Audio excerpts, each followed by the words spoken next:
Bar Hakotuni National Anthem Elemba by Koshijak, Bar Hakotor Ingrestoni Yakni Yokmani Ulo, Hakotuni Elemba, Juda Juda Kerong Rida Sijak Tomoro, Baksa Baksa Sraizak Pano, National Flag National Anthem Sraizana Nanyako. Fiaba National Anthem Notice Nikok Tasha Bokuri Hine, Abuni Bagi National Anthem Notice no Dani Bagi Shamani, Hastini Bubagra, Production Maniko Debermon.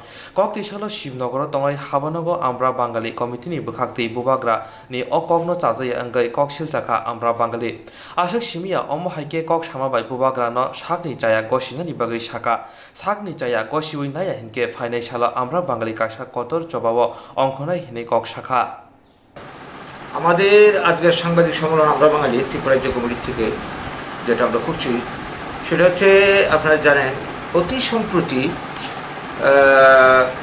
ত্রিপুরার কি বলবো রাজবংশের একজন সন্তান প্রদ্যুৎ কিশোর দেব বর্মনজি মহারাজা বীর বিক্রম কিশোর মাণিক্য বাহাদুরের পুত্র বীর বিক্রমের ছেলে একটা এমন একটা বিতর্কিত মন্তব্য করেছে যেটা কোনো মতেই মেনে নেওয়া যায় না। সেটা হচ্ছে যে জাতীয় সঙ্গীতকে তিনি বলছেন যে এটাকে পরিবর্তন করতে হবে।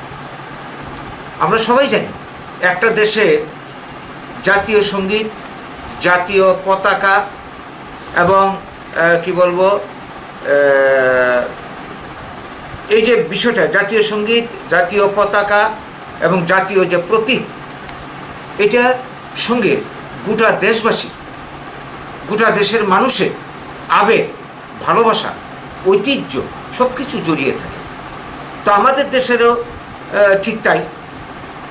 এই ক্ষেত্রে এই যে আমাদের যে জাতীয় সঙ্গীত জনগণ মন অধিনায়ক জয় হে বিশ্বকবি রবীন্দ্রনাথ ঠাকুরের রচনা সঙ্গীত, এই সঙ্গীতটি 1911 সালে যখন তিনি রচনা করেন, এই সঙ্গীতটি তখন ছিল অখণ্ড ভারত।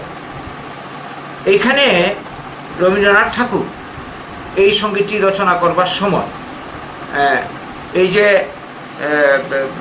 জাতীয় সঙ্গীতের মধ্যে আছে গুজরাট ও মারাঠা, পাঞ্জাব ও সিন্ধু, বঙ্গ, এই যে আছে, এখানের মধ্যে প্রদ্যুৎ কিশোর বাবু যেটা বলতে চেয়েছে যে উত্তর পূর্বাঞ্চলে নাম নেই, এটা অপমানজনক।